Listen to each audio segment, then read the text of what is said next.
The verdict of history. Many historians of dogma frankly admit to a post-biblical defection from New Testament teaching.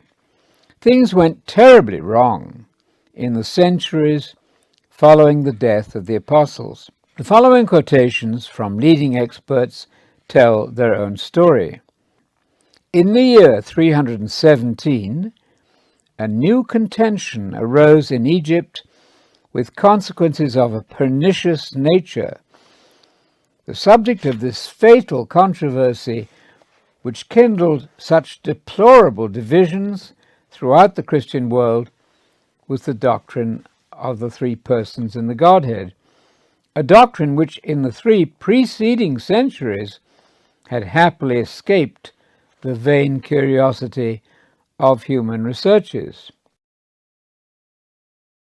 When we look back through the long ages of the doctrine of the Trinity's reign, we shall perceive that few doctrines have produced more unmixed evil.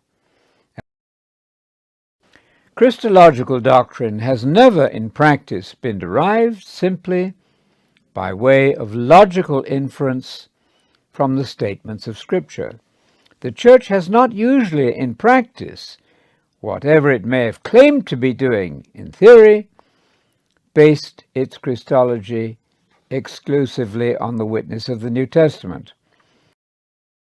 Because the Trinity is such an important part of later Christian doctrine, it is striking that the term does not appear in the New Testament.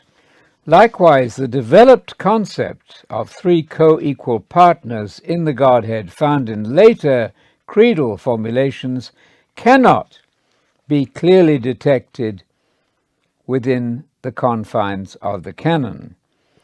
That's from the article on the Trinity in the Oxford Companion to the Bible. How shall we determine the nature of the distinction between the God who became man and the God who did not become man, without destroying the unity of God on the one hand, or interfering with Christology on the other?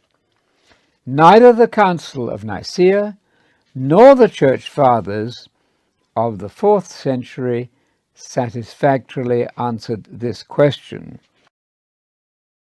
The adoption of a non-biblical phrase at Nicaea constituted a landmark in the growth of dogma. The Trinity is true, since the Church, the Universal Church, speaking by its bishops, says so, though the Bible does not. We have a formula, but what does that formula contain? No child of the Church dare seek an answer.